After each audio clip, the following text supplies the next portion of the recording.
নিলাম হোৱাৰ পৰা ৰক্ষা কৰক ৰাজীৱ শদিয়াৰ মাটি। ৰাজীৱ শদিয়াৰ মাটিত বহিৰাগতৰ দখল।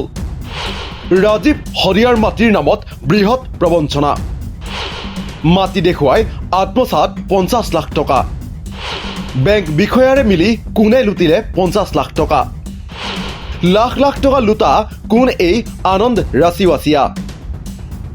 অকালতে বিয়োগ্যতা ৰাজীৱ শদিয়াই বাস কৰা মাটিৰ নামত এইবাৰ ধন লুটাৰ তথ্য পোহৰলৈ আহিছে। 1 লাখ 2 লাখ নহয়, 50 লাখ টকা লৈ উধাও হ'ল বহিৰাগত ব্যৱসায়ী। তাৰ পাছতেই এতিয়া ৰাজীৱ শদিয়াই বাস কৰা ভূমিৰ ভৱিষ্যত অনিশ্চিত হৈ পৰিছে।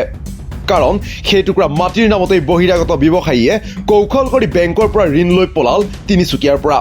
উল্লেখ্য যে তিনিচুকীয়াৰ ৰঙাগড়া মৌজাৰ গেলাপুখুৰী গাঁৱৰ 322 নং দাগৰ 17 নং পট্টাৰ 1 কঠা 7.7 লেচা মাটি ৰাজীৱ শদিয়াক দান কৰিছিল মনোজ চুতীয়া নামৰ এগৰাকী ব্যক্তিয়ে। সেই মাটিখিনিৰ নামতে আৰ্থিক কাৰণত বেংকৰ পৰা সেই সময়ত মনোজ চুতীয়াই বিচাৰিছিল 10 লাখ টকাৰ ঋণ। কিন্তু যেতিয়াই হঠাতে মনোজ চুতীয়ালৈ অৰিয়েণ্টেল বেংক অৱ কমাৰ্চৰ পৰা 2019 চনৰ 12 নৱেম্বৰত এখন পত্ৰ আহে, সেই পত্ৰখন দেখি হতভম্ব হৈ পৰে ব্যক্তিগৰাকী।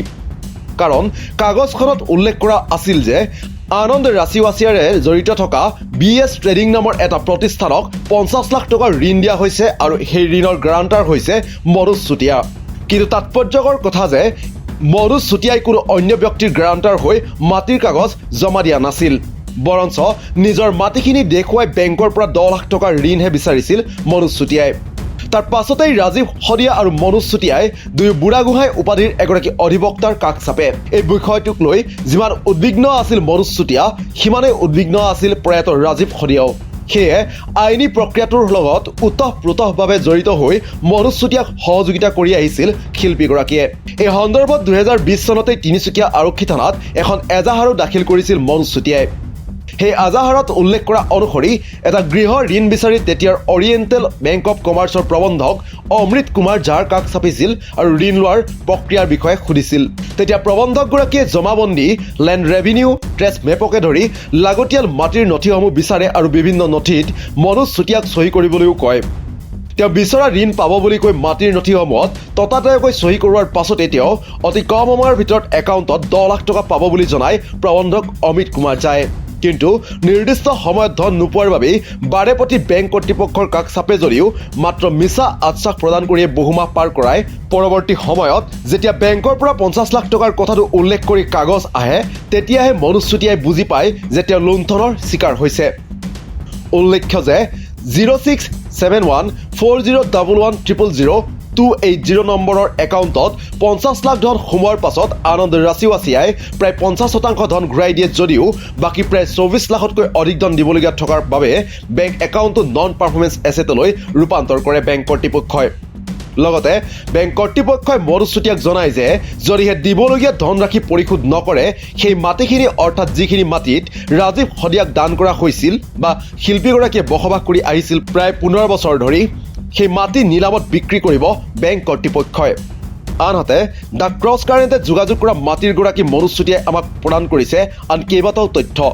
টেলিফোনিক বাৰ্তালাপত তেওঁ কয় যে যি BS ট্ৰেডিঙৰ নামত 50 লাখ টকাৰ ঋণ লৈছে, তিনিচুকীয়াত তেনেধৰণৰ কোনো প্ৰতিষ্ঠানেই নাই।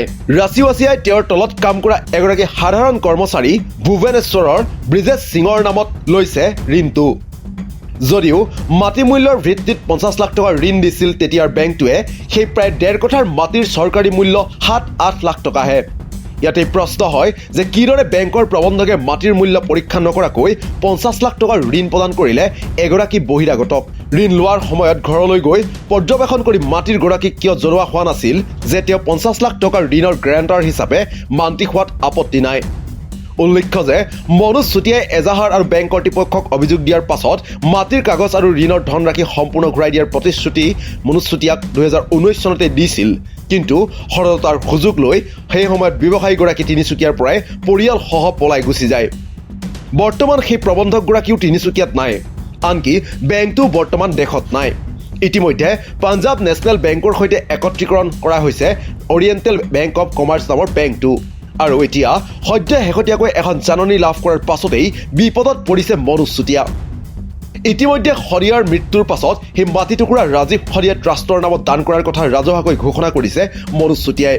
কিন্তু সেই ঘোষণা কৰিলেও যেন কাৰ্যত ৰাজীৱ শদিয়াৰ স্মৃতিত মাটি টুকুৰা ৰাজীৱ শদিয়া ট্ৰাষ্টৰ নামত নাথাকিবগৈ, সেয়াহে এতিয়া সন্দেহৰ সৃষ্টি কৰিছে।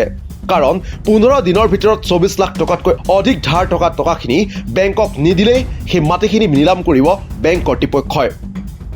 3 ফেব্ৰুৱাৰীত এক শুনানিত উপস্থিত থাকিবলৈও এক জাননী লাভ কৰিছে মনোজ চুতীয়াই। প্ৰশ্ন হয় যে এগৰাকী বহিৰাগতই এনেকৈ থলুৱাৰ মাটিৰ নামত লাখ লাখ টকা প্ৰবঞ্চনাৰে আত্মসাত কৰি বাচি আছে কেনেকৈ?